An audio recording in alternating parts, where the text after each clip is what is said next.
Good evening. How are you doing? I'd spoken yesterday about mindset, and my topic has been always the same, and it continues to be the same.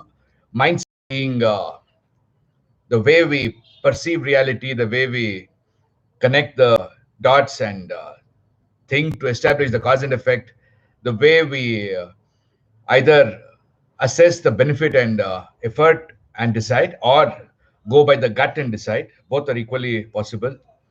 Going by the gut is possibly more often than doing a thorough assessment of benefits and efforts. And finally, the way we are acting with conviction and consistency.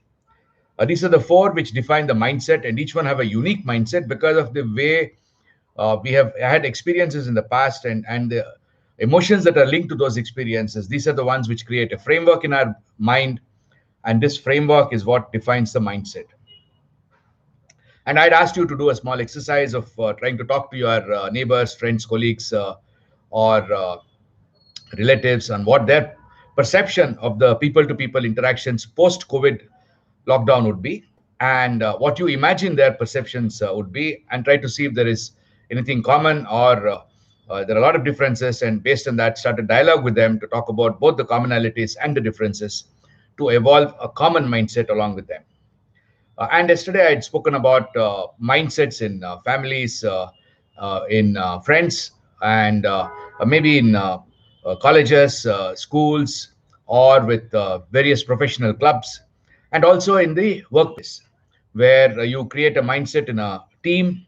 And that collective mindset in the team is something which is extremely important for the team to function without any problem. And that's what that creates true synergy. If there is a tremendous amount of commonality in the mindset, then you have created outstanding synergy because each one is performing to his or her full potential without any worries that the others are going to pull them down. At the same time, having full confidence on the capabilities and the abilities of the others without really interfering in their work. In teams, I've seen many a times people say that, look, high performance teams are supposed to be with a lot of high potential candidates and excellent, very good high performance individuals. It's very true.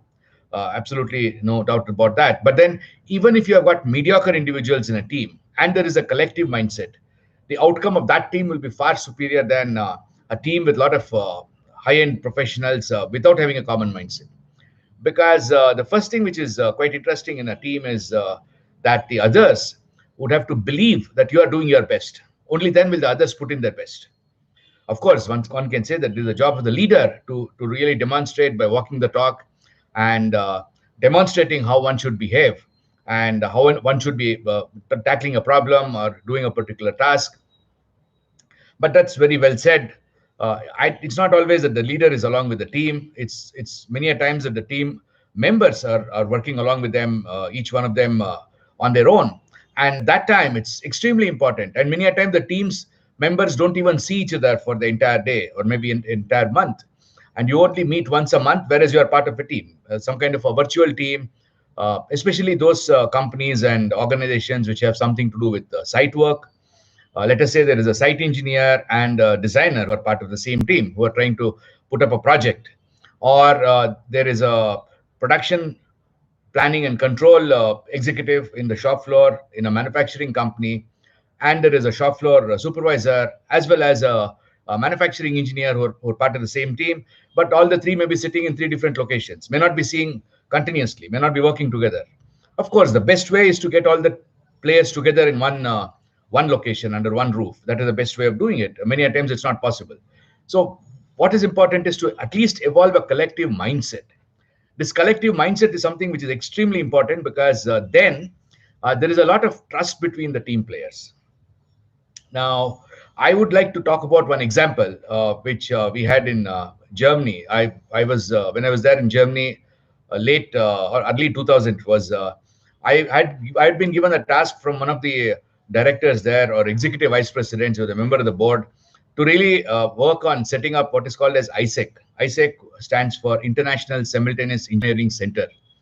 The idea was to get everybody who would possibly be using that particular product for their location together in one lead plant is what we called it as in the lead plant, so that when the product would then start getting expanded and sold in the other countries, we would have ambassadors who have worked along with the definition and the creation of the product, so that there won't be any need for reinvention of the process or the entire organization structure. Nothing need be reinvented. They just would copy whatever that is developed in the lead plant.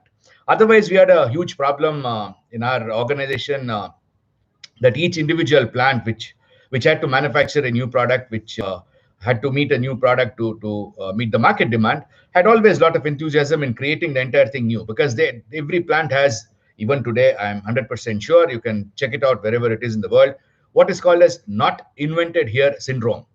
That means if I'm trying to copy something from somebody else and it's not invented by me, that kind of ownership is not there. It's not very close to the heart. So therefore, there is always a lot of reasons to say why something doesn't work or why something worked. There's a kind of a detachment. And if that ownership has to come, then the not invented here syndrome should never exist. So the idea was that we would get everybody from all the plants throughout the world for a new product, let us say, and where we know through our long-term forecasts that these products are going to come in those countries too, which at that moment were not the case, and then get people, engineers from those countries also towards the lead plant, which is the mother plant where the product would be manufactured for the first time, and put them all together in a simultaneous engineering team. Simultaneous engineering has been in vogue in the product industry, product manufacturing, product design industry for quite some time now. I would imagine easily about 20 years. But recently I heard that in software they've thought of something like this, which is called as DevOps. I was quite surprised. DevOps is something which is a combination of development and operations together. Put them together when the development is being done, so that the development becomes more customer centric and more user centric.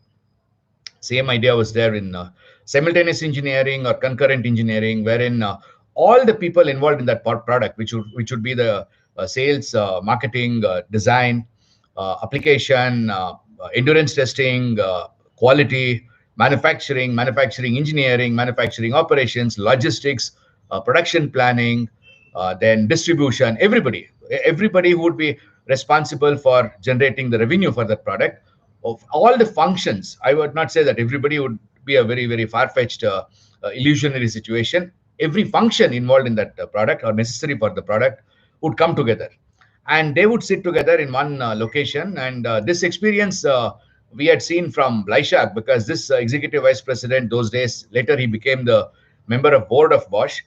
He had come from Bleichak.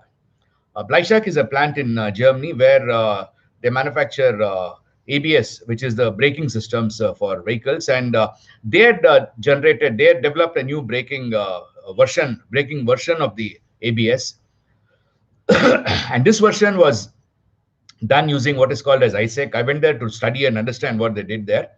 And they had basically got everybody from all parts of the world. Mainly it was Bleichak in Germany, which is in the Bavaria state, south of Bavaria state, very close to Alps. A wonderful location. You can just ski into the factory during winter. It's really great. And that is Bleichak. Otherwise, there were plants in Japan, and then in US. I think it was in France. These were the 4 plants, and maybe one more. I don't remember which country it was. So these people had come together to start developing and designing that product from scratch. It was establishing the functionality of the product, then making sure that the endurance trials are all through and the product is robust, reliability is good, and then establish the supply chain, talk about the vendors and what is make, what is buy, starting from that. From the BOM, bill of materials, then do a make buy decision, and after that, wherever it is buy, try to establish the vendors who are capable of supplying in all the locations in the world. And when it comes to make, look at machinery, look at manufacturing processes, process design in such a way that it is suitable for all the locations. That's what they did, and later they manufactured this worldwide, and a product which has a good amount of competition, was making almost a double-digit profit, which is very, very, very, very good for a product which is mostly manufactured in high-cost countries. But then those were sold in all the countries throughout the world. Now that was the experience with which this EVP had come, and he wanted to set up similar thing in our division, where I was looking after manufacturing technology development. That was my role. So I said, okay, well, let me go and do the benchmarking there. Went there and checked it out, and set up one. Wanted to set up one in our division, and for that, it was quite a exciting experience. I'll talk about that because this is something which is a fundamental thing for establishing a collective mindset. So we said we will now do one thing. We'll call all the heads of design. Design means we had multiple design departments there, because each one had to do system design, the other one had to do product design, the other one had to do application. So each were head. Because Bosch, being a big company, had quite a few heads, quite a few verticals in that sense. Then we had advanced development and the plants. Plants would be the lead plants, where the products should start off. So with all these guys, we wanted to conduct a workshop. So I organized one, and then fortunately, I was good enough in calling a consultant from outside. And this consultant came over, and then we started talking about various topics, and I presented the idea as to how to do an ISEC. And ISEC is required. ISEC was for International Simultaneous Engineering Center. I think it's still there in the lead plants, is what I understand, in these factories. So then I made a presentation, and after that, it was so interesting that when we started talking about the issues, we used we didn't have doHow. Okay, I didn't have doHow those days, so I had to use cards, Metaplan cards, which would be basically colored cards on which you write down what topics you have got, and then start pinning up the topics. And then it so happened that there were a lot of things which could be resolved. And purchasing, of course, there were the plants and the purchasing head. Then we had the corporate capex purchasing, then the direct material purchasing head. All these guys were there, and about 20 of us.